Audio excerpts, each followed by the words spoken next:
What's up, guys? Mason the Brock Henderson here. So, gotta start off this review with a little bit of a rant and also an explanation to why this is not really going to be much of a review. So, for those of you who don't live in America, we are able to get our games through NBC Sports Network. The past 2 or 3 years, they've been handling it. They've been able to show all of the games. They show one or two on TV, depending on how many are going on. And then the rest you're able to stream on their app, as long as you use your cable provider to log in, and then you can stream and watch every single game.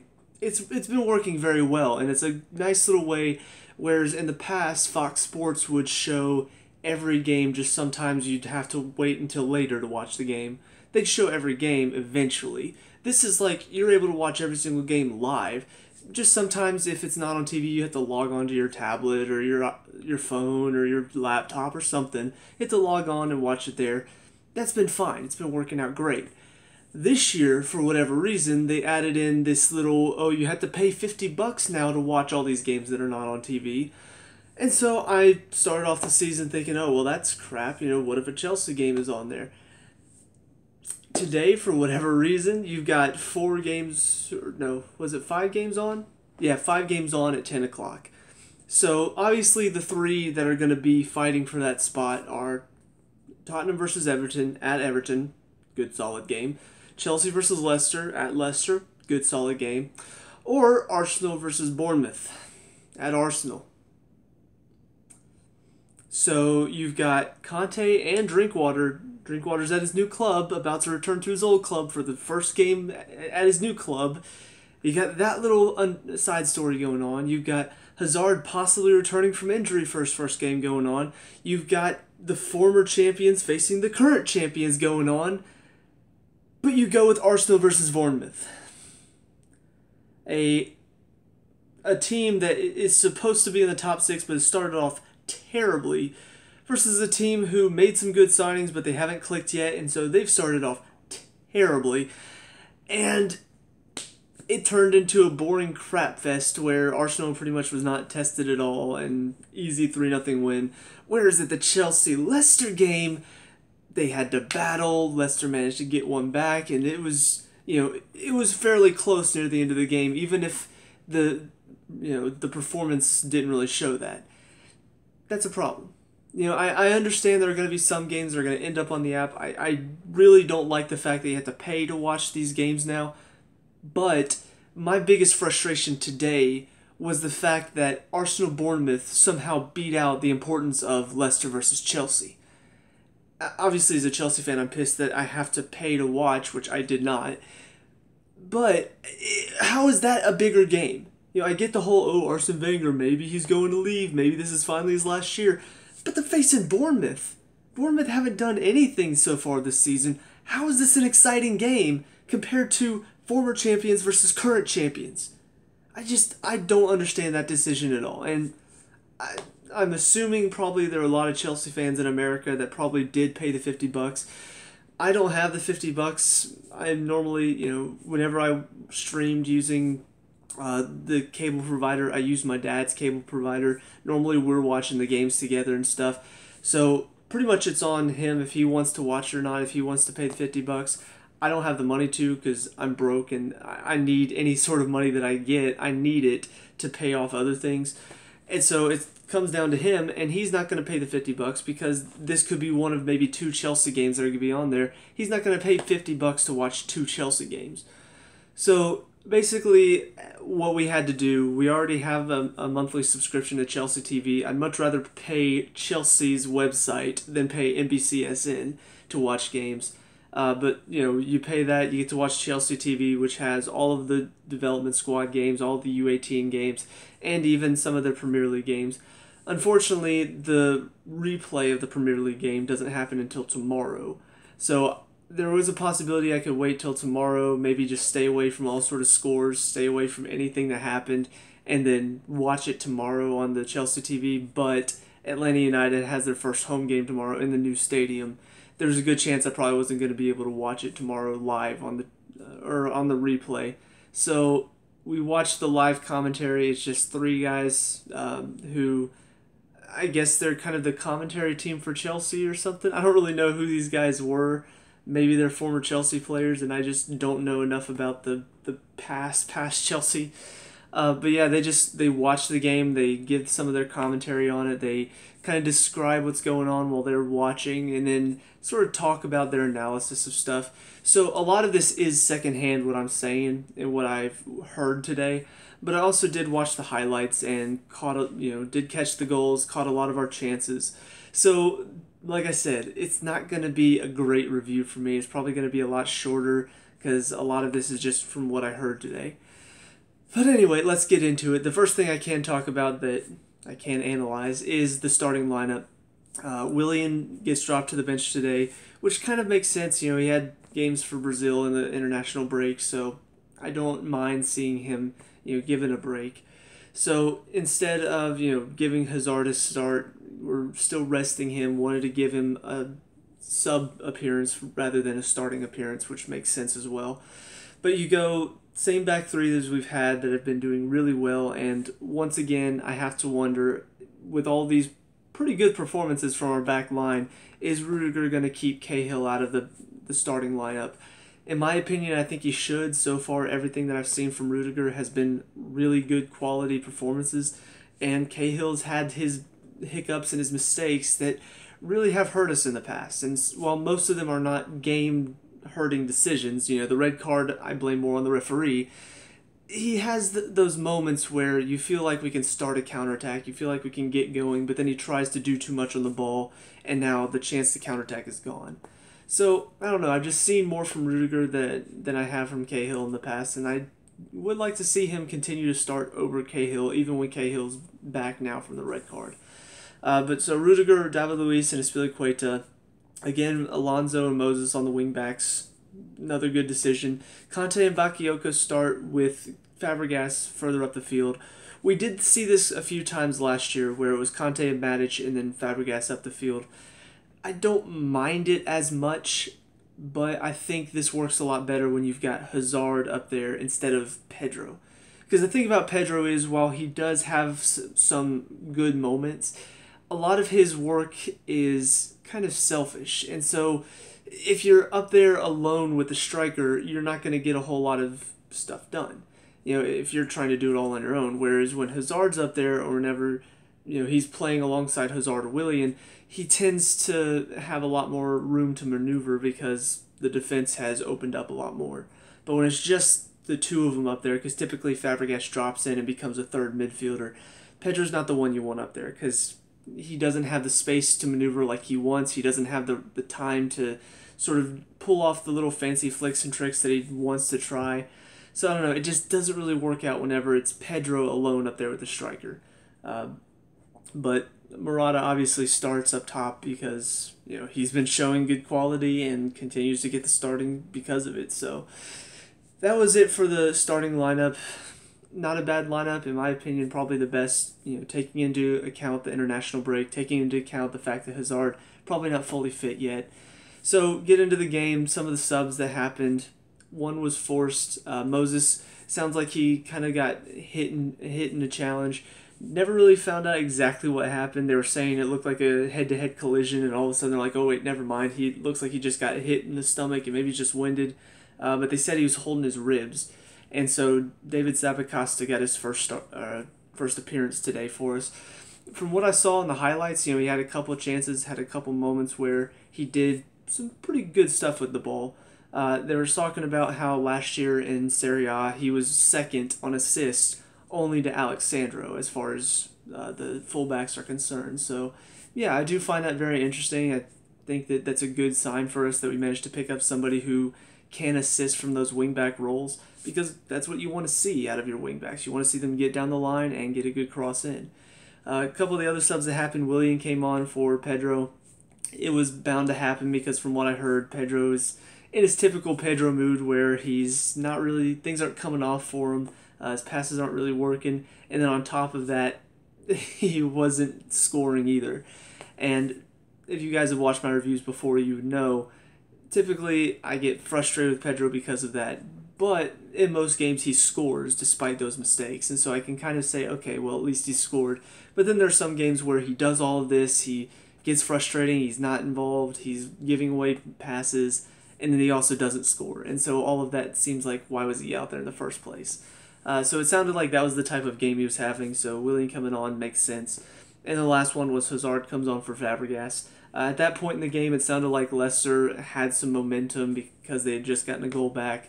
And so bringing on Hazard sort of forces them to sort of sit back more, because now there's a danger player on the field, and if you don't make sure you keep people back, there's every chance that Hazard's going to hurt you on the break. So I think it was just a way to sort of push back against Leicester, take away the momentum they had gotten, and from what it sounded like, it worked up until the very end, where they suddenly got several chances in a row because it was so back and forth and back and forth. But that's all for the subs. Talk about some of the individual performances based on what I saw and what I heard. Courtois sounds like he had to make some good saves. There was one that I did see in particular where it was a counterattack. Slimani passes it to the far side. He manages to get a hand on it, and not only that, but deflects it back into Slimani's path, so it deflects off of him and goes out for a goal kick. I mean, just a couple of saves like that, it sounded like, and just that's what you want from your keeper. You want him to be solid in the back. If he's not had a lot to do throughout the entire game, which it sounds like we dominated the game and they had a few good chances, it's those moments and those good chances where you want your keeper to step up with a great save. And it sounds like he did that today. So, from what I can tell, seems like a pretty good game for him. Spilicueta, there was that one back pass that led to the penalty. It's kind of hard to tell whether or not he could have seen Vardy. It's hard to tell whether Courtois helped him out at all by staying back or whether he stepped out to help. I don't know. It all happened so fast that it's really difficult to tell whose fault it was in that moment. But from what it sounded like from the guys that were commentating, it sounds like he had a pretty solid game. He was back to the typical Spilicueta that I'm used to, where he's shutting down counterattacks, he's shutting down attacks in general, just because he's so good at covering. For David Luiz and whoever the other defender is, he typically drops deep and outruns players, makes sure they don't have any time on the ball. So yeah, it seems like he had a pretty good game. Just that one slip up that led to the penalty may or may not have been his fault. It was really hard to tell. David Luiz in the middle sounds like he had a pretty good game. Didn't really hear much about him as far as his distribution. It sounded like he had a couple good passes over the top. But what I really heard a lot of today was defensively he sounded like he was doing a really good job. He was shutting down a lot of attacks. He was stepping in, making interceptions where we needed him to. So, yeah, it sounds like he had a pretty good game defensively. But what you typically expect from David Luiz is not just a good defensive game, but also when he picks it up in the midfield, he's working it out. He's trying to distribute into the wide open areas, trying to create more going forward. It didn't sound like he had a whole lot of that today, just a couple of instances here and there.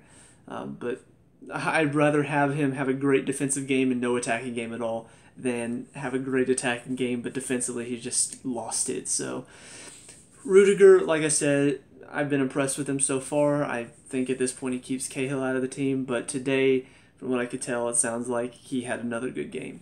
It sounds like he put in a lot of good challenges. He blocked a lot of crosses. He put himself in a good situation to where he was in the way to make sure they didn't have a good clean cross. I wish I could have seen it to make sure that's what was going on.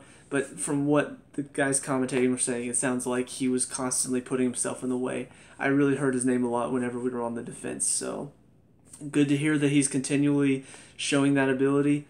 One of the best things about him, too, is that he's very good in the air. It sounds like every single time a corner or a cross came in, it sounded like he was winning it on the header. And that's something that Cahill tends to be really good at, is the defensive header or the attacking header. And so if Rudiger can show he's capable of doing that as well, even more reason for him to be in over Cahill. So be very interested to see if he can get a couple goals off of that. As far as Alonso's concerned, still hasn't reached the heights since the Tottenham game. It seems like he sort of peaked at that point, and now the past two performances have maybe dropped off a little bit. Everton, he wasn't bad, but he just wasn't nearly as involved as he used to be. And then today it sounded like he was a bit more involved, but maybe not as effective with his passing. Defensively, it seemed like he was doing okay, but where we come to expect is typically he seems like he's very good going forward. He gets himself in good positions, delivers a good cross. Today it sounded like his crosses weren't really coming off. So I don't know. I don't know how he played today, but it sounded like, based on what I was hearing, it wasn't a Tottenham performance. It was probably just below the Everton performance where he was slightly non-existent. In this game, he was a little bit more involved, but not effective. Moses on the other side sounded like he was creating a lot of chances just from picking it up and running at them. Especially after we got our first goal, it sounded like the game really opened up, and that's where you want Moses. He's very quick. He gets himself into open spaces and runs down the lines to make sure now they have to get back and defend. Somebody has to step out to him. So that's what he's very good at, and it sounded like he did that again today. Hopefully the injury is not that bad, even though Zappacosta did come on and from what I could tell did pretty well. You still want Moses out there just because his speed alone just creates so many dangerous situations for the other team. But it sounded like he had another pretty good game today. Conte in the middle, every single time it sounded like maybe they had a chance to counterattack. It sounded like they're just like, oh, Conte's there again. Oh, look, he's there again. Oh, look, he's everywhere. So it sounds like he had another typical Conte game. The one part of his game that I still think needs improving is the one thing that I kept hearing every now and then is like, oh, what's he done? He's giving it away there. So it sounds like his passing still needs some work. Just more calm on the ball. Just find a simple pass. You don't have to force it. You don't have to try to slide it through, especially whenever we've got a 1-goal lead. You really want to be calm and you want to keep possession. And you don't want to try to force anything because you give it away and that's a chance that they can counterattack. And so it sounds like he did that today. He lost his composure at times. It sounds like he sort of gave it away a couple too many times. But defensively, he's very sound again. He's all over the place. There's one point where it sounded like they had gotten in behind our defense, and all of a sudden I hear Conte is heading it away like he's a center half. I'm just like, how is he at center back? But yeah, so overall it sounds like another typical Conte game. Bakayoko, I heard more defensively than I did attacking. It sounded like he was putting in a lot of good challenges. Sounds like he was breaking up the play pretty well. He had a couple moments where he bursted through and made a good run down the middle. But it sounded like his passing wasn't that great today. It sounded like he gave away the ball cheaply a couple times. But while I'm not saying that's a terrible thing, one of the problems I have with this is typically what we've seen with our midfield is you have one midfielder who's a bit more defensive, who holds in and lets everybody else sort of get up in the attack. And then the other one typically gets up and helps in the attack. So whenever we face a team that's bunkered in, like last year, typically that Conte and Matic formula didn't really work because they both wanted to be defensive. And so when Conte stepped in and was more defensive, Matic didn't really have the quality to help out. Same with Conte. When he stepped up, he didn't really have the quality to help out. So that's why at the end of last year, when teams were bunkering in on us, Conte and Fabregas worked out much better because Fabregas has the quality to break down teams. He has the quality to pick out a great pass. And so what I want to see from Bakayoko is, can he have that quality that Fabregas does? I don't know if he does yet. I don't know if he can possibly in the future. Obviously, he's a big body like Matic was, which is awesome to have in the middle of the pitch. But you want one of your two midfielders to be a bit more attack-minded. You want them to be a bit more creative on the ball. And it doesn't sound like Bakayoko is that. And we know Conte's not really that creative on the ball. And so we could end up in another situation where if a team's bunkered in on us, we need Fabregas in the midfield because he's the only one with the creative ability to pick out a pass. Now, Drinkwater might possibly be able to also step in and help if Fabregas maybe can't do it that day, injured, suspended, whatever. But from what I've seen from Bakayoko so far, that definitely does not seem to be a part of his game, and that's kind of concerning going forward. Up top, like I said, for Pedro, sounded like a typical Pedro game, except without the goal to make all those mistakes. Sort of feel like, okay, well, at least he scored to make up for that. I kind of get really frustrated with Pedro, and today sounds like I probably would have been frustrated with him if I could have seen it. Fabregas sounded like he was trying to do as much as he could, on the ball, trying to pick out passes. It didn't sound like they were coming off. There was one in particular I saw where he looks over the top for Murata and he's in, but instead of taking it calmly, just taking it down and maybe slotting it past, he tries to one time it as it's coming over his shoulder and on the volley, and he just whiffs it. So yeah, it feels like they're starting to learn each other a bit more. It feels like they're starting to get that sort of connection that Fabregas and Costa had last year. hopefully they can continue to grow that, because it seems like that could be a really good thing coming on here. You know, we've already got Hazard coming back. We've already got Willian combining with Murata. So you want to see Fabregas also being able to combine with him as well, because we want as many options as we can get. But Murata, as far as I'm concerned, scored another goal today. Seemed like he was very involved. He was getting on the ball in open spaces, creating danger problems for the defense. That's what you want to see out of your striker. So while he still may not have the same physical presence that Costa does, while he may not be battling with defenders and knocking them around like Costa does, it seems like he's moving them around just from his movement alone. He gets into wide open spaces, and now they have to close him down, and that can be tiring in and of itself. So really excited to see if he can continue to grow and become even better than he is now, because he's already showing he's got the quality to make it in this league. As far as the subs are concerned, Willian came on. It sounded like he was doing pretty well. Don't think he really had a lot of chances. He had one that just skimmed the post, I saw in the highlights. So he did create a few chances, but it didn't sound like he really changed the game that much from when he came in. Zappacosta, like I said, seemed like he did pretty well. But then Hazard comes on, and like I said, it was probably a decision to say, hey, they're starting to get some momentum. They just got a penalty. They scored. Now they feel like they've got some life. Now they're coming at us. We need another attacking threat up top to make them second guess whether they want to come up or stay back. And so Hazard coming on means now you have to sort of stay back a little bit to worry about that threat of being countered on and making it 3-1 instead of 2-2. And from what I could tell, he got on the ball similar to how we're used to seeing him, creating dangerous situations, beating defenders, turning them, all that fun stuff that Hazard just loves to do. So overall, like I said, I didn't get to see the game, but from what I can tell, we seem to dominate the play. A lot of these players seem to have pretty good games overall. It's another goal for Murata. Conte gets himself a goal as well, just kind of a fluke goal, but still a goal. And we come away with 3 points on the road. That's good. We're not quite the finished product yet. I think with Hazard returning to the team, I think that does help us a bit more going forward. Hopefully Hazard and Fabregas and whoever's playing up top with them, I'm hoping they can combine with Murata and create even more chances than we already have. I'm getting excited to see this front line working together, because this will be the first time that we've gotten to really see this with everybody fully fit. Everybody's back. Obviously with Moses out, that whether he's really injured or just kind of injured, that will remain to be seen whether or not he can play next weekend. Well, we've got Champions League midweek. But yeah, I'm really looking forward to seeing what's going to happen next, who's going to get the starts, who's going to manage to beat out others for starting spots. We've got a lot of games coming up, so now's the chance, now's the time for you to earn your spots, for you to win spots over other people.